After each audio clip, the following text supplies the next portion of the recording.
Greetings all and welcome to JPS. I guess I'm going to call this a suspicion stream or something to that effect. I don't know. Not demonstrable provable fact, but everything kind of adds up and I'll give you my take on it. Now, back in the days, everyone remember they were kids and we're supposedly by now supposed to be flying around in Jetsons cars, right? I know when I was a kid, they're privatizing space there with Elon Musk, and his big thing was SpaceX was actually passenger flights. That's how he wanted to get his start. And now he's apparently launching rockets only for NASA because America is so wicked, fat, corrupt, and lazy that we can't even do our own lies anymore. We have to outsource our lies of sending rockets to somebody else because we're just too lazy. We're too lazy.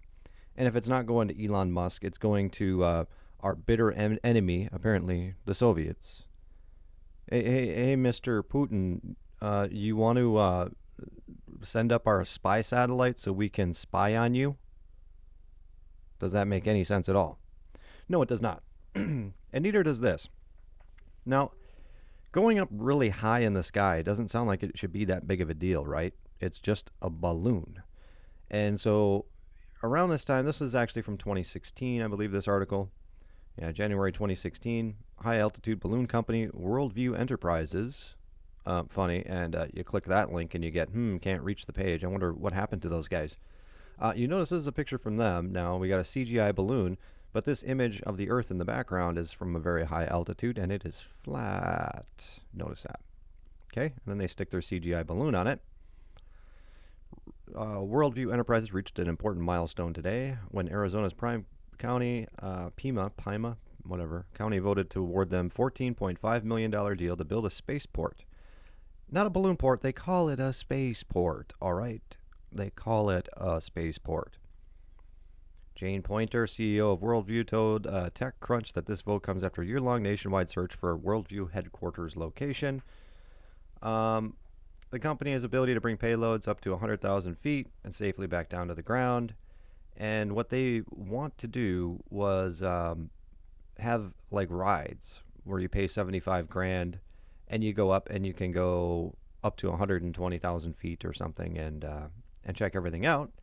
And here they link the Google executive, Alan Eustace, who did his jump in 2014. I want to point out one thing here with this is that you can see the curve through his curved glass in his helmet, but behind him, he is at 128,000 feet right here, or 124,000. I don't remember offhand, but it's flat, right?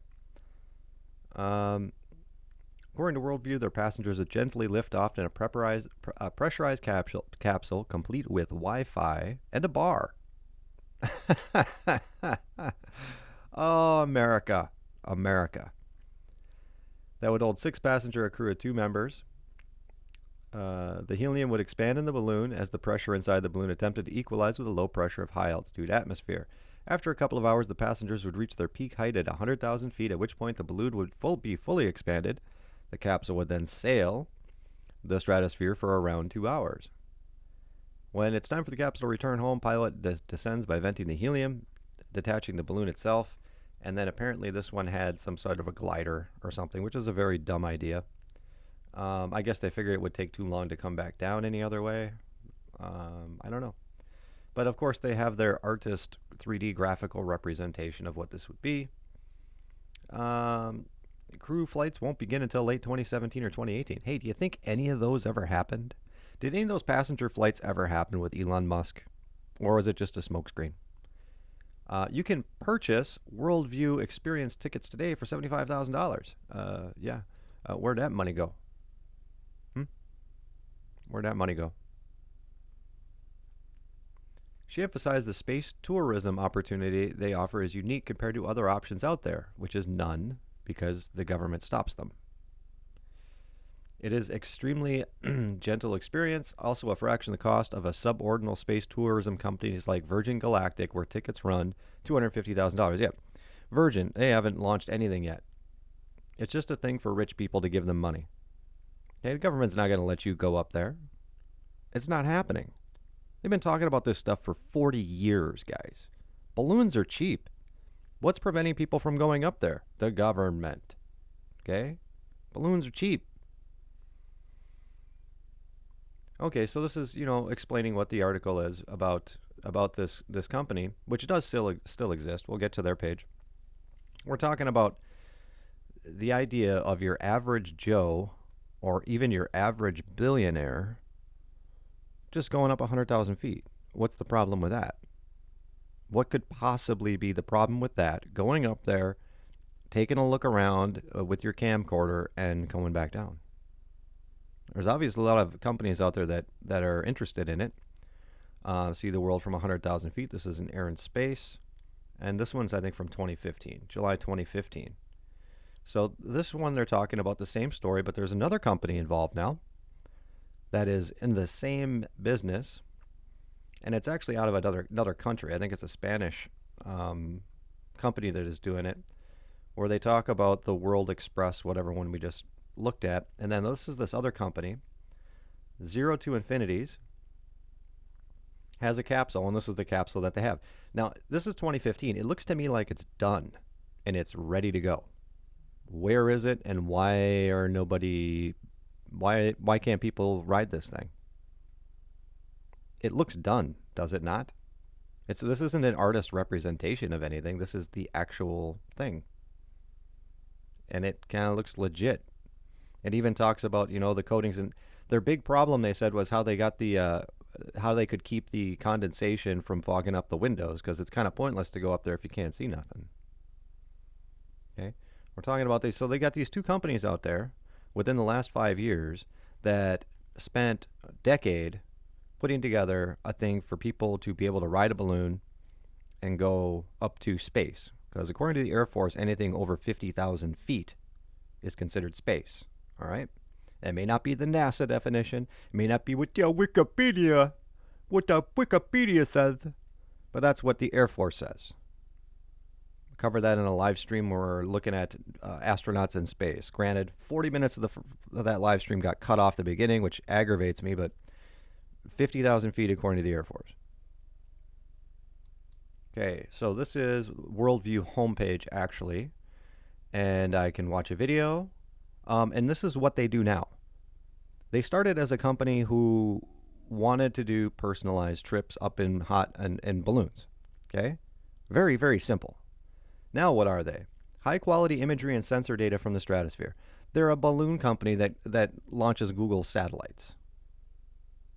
Right? This is what they are. And it's like, what happened to the whole thing about bringing people up to the stratosphere? It's gone. They're like, oh, traditional, and there's the stratolite. They call them stratolites instead of satellites because they're acknowledging that they're balloons. When you realize that anything that is up above like 100,000 feet or something, I don't even think it's that far, probably above 60,000 feet is considered a satellite and in space.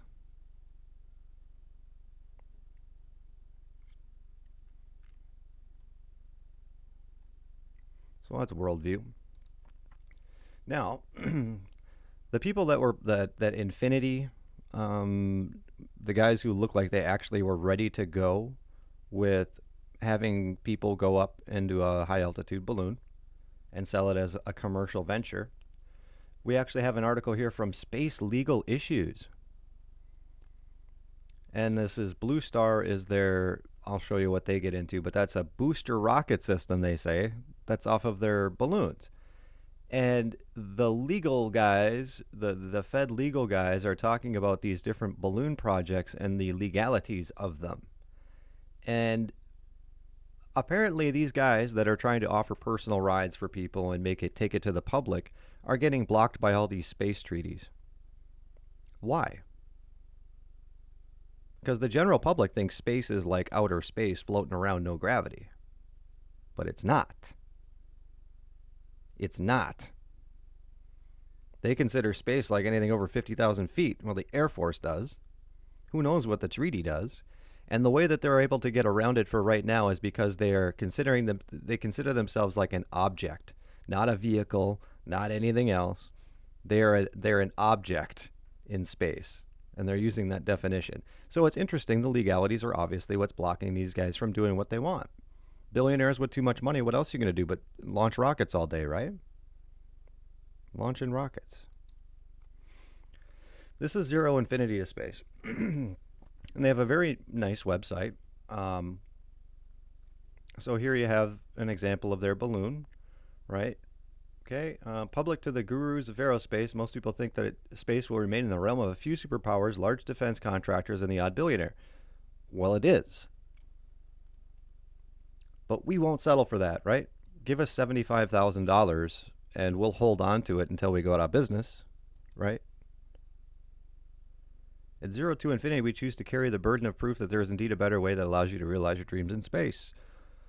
Okay, so this is what they do. They say they fly things to the edge of space. Remember, edge of space is 100,000 feet or even less. Put satellites into orbit with blue star. This is the thing that what they were referring to in the legal thing. Now, this is such a ridiculous idea, but we'll get into that later. To fly efficient raccoon, they call it, a balloon with a rocket on it, reusable up to microgravity, blah, blah, blah. And the fourth one, to let human beings experience what is like above 99.5% of the atmosphere. This stuff will all never happen, except for right here. Fly things to the edge of space, testing satellites and advertise. This is what's happening. This is what they actually do. They say, we'll launch a balloon for you. That's what it is. All this other stuff is nonsense that they tell investors.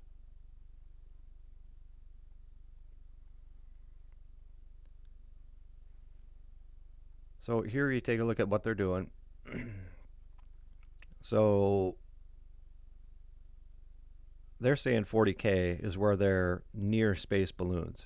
And this is where they're putting their payloads up there.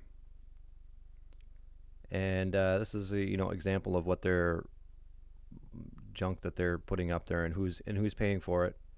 But this is very clear indication of what space is. All right.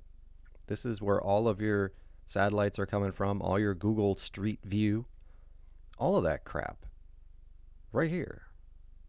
As it goes up, it's right there. Now these guys get into like some more ridiculousness. Blue Star orbital launcher, right? Oh, we'll just launch a rocket up on a balloon and see we have the animation for all of this. That I'm going to go from 40 kilometers to 600 kilometers by toting a rocket up there on a balloon. You think if that was possible to do that, you don't think the governments would be doing that already, even for like weapon systems. You don't think that if it was possible to balloon a rocket up to 40K and then launch that rocket at 40K to have it get up to 600K, you don't think that the governments would be already doing that. So you have this whole problem of this balloon here, the size of the Astrodome when it gets up at height, and then you're dangling a rocket down beneath it, and that rocket is going to launch, not hit the balloon, and be perfectly guided up to space with what fuel can it carry on it when it has to be lifted by a balloon. Now, rockets don't work in space. I'll get into that in a whole different video, okay?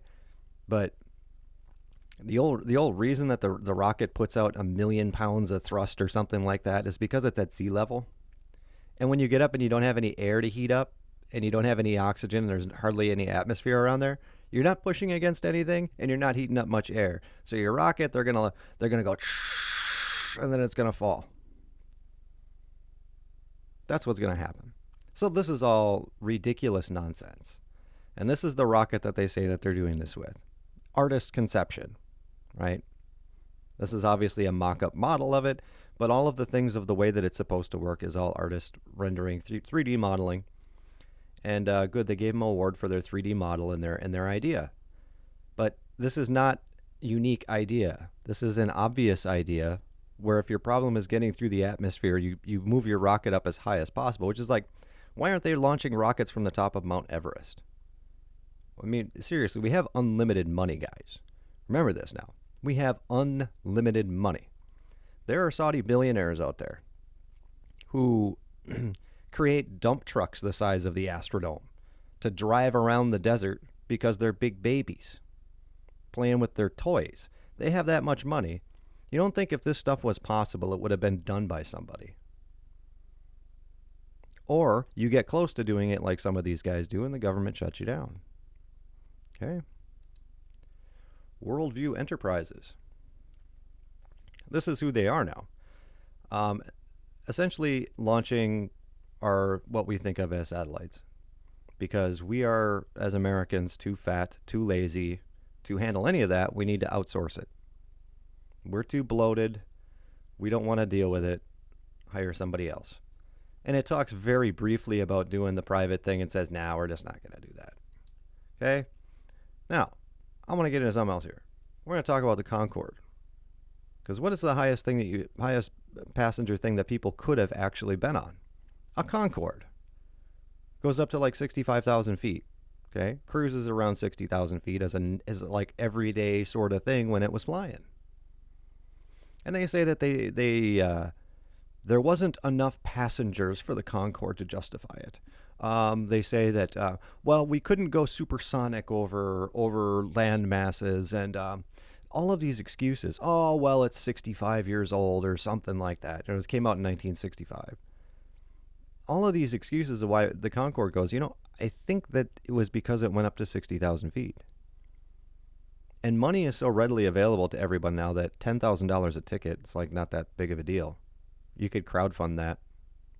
Any flat earther could crowdfund a ticket on a Concord. And these things, the idea that people weren't flying them is ridiculous. Rock bands were doing it all the time. Okay. 1969 and retired in 2003. So why didn't America have a Concord? Why don't other countries have something that flies that fast and that high? I think that they wanted to get rid of it because of flat Earth. That's my idea behind it. And I got into this whole thing of researching it just because I was looking for high altitude images of the sun and images of the moon. And I found all sorts of great stuff. But then I also ran across these balloon enterprises that want to sell people on dreams that are never going to happen because the government won't let it. They won't allow you to go up that high. Why? Why? It's the same reason as like the government wants to protect you from things like anti-vaccine information, and the government wants to protect you from things like 9/11 truthers, and the government wants to protect you from flat earth people. Oh, look at the loving government. Why is the government not protecting me from the other stupid nonsense that's on the internet? Why don't they protect me from that? Why is it just those things? Why is it just those things? That mess up their corporations pretty bad if everybody knew that space was a hoax. I think they would want their hundreds of billions of dollars back. Okay? I think they would want their hundreds of billions. I think we want our hundreds of billions of dollars back from Merck and Pfizer and all these vaccine guys. We think we would want that money back.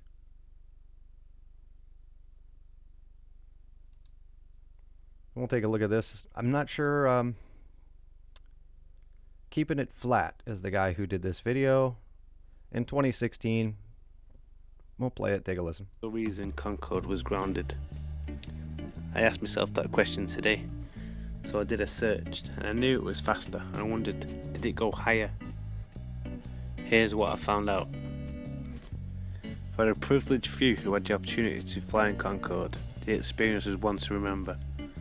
The aircraft would typically reach an altitude of over 50,000 feet, and from its top cruising height of 60,000 feet, more than 11 miles high, those on board could see the curvature of the Earth. So I did a search to see what I could find. I searched photos from Concord. This is what I came up with. Not much curvature. It got me thinking, well, this is why I searched it in the first place, because I was thinking, I wonder if that's why Concord doesn't fly anymore, because it flew too high. And to get photos like this from that height when it should prove the curvature of the Earth. Maybe this is why they pulled the plug on Concord. Nothing to do with anything apart from the fact that it proved flat Earth. Anyway, let me know what you think. I think you're right. I'm going to call this JPS suspicions. Number 1. Suspicions. Because what I'm saying here is it's factual that these companies are shutting down. That a lot of these ones, they go in there with the great idea of like, well, we can privatize space. There's a lot of rich people. It doesn't cost that much to send a balloon up, guys. It doesn't.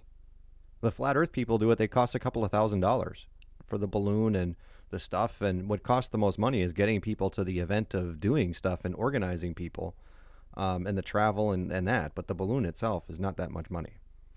These guys are doing it or wanted to do it. It looks like they have a working built prototype or whatever of what they wanted to do, and they're blocked. As we go to the legal beagles, the spacelegal.issues.com, okay, where there's these legalities about space, and you're like, well, it's not going into space, it's a balloon. No, I guess everything above 50,000 feet or 60,000 or whatever it is considered space, according to all these treaties. So we got all these extra things in there. It's all to protect the nature of flat Earth. That's it. That's what it's for. We have all this globe nonsense going, and it's there to protect it. Now, when you think about like Concord, right? Well, think about Concord. Goes up to 60,000 feet. Okay, private jets apparently go up to around 40,000 feet. Concord is the highest civilian altitude aircraft that's ever been built, and nothing's even come close. Like nothing. In all that time since the 60s. Well, what changed? Because they're not even building military aircraft like that anymore. They took Blackbird out of service. The only thing they have now is the U-2, which was built back in the 50s, and they're still using it. It's a 70-year-old airframe. Okay, why are they not building new stuff to go up there? I think there might be some legalities to it to protect their frail little globe Earth model. Suspicions. Let me know what you guys think. If you got anything you want me to take a look at, I'm at justplainscience@gmail.com. And yeah, that will be that.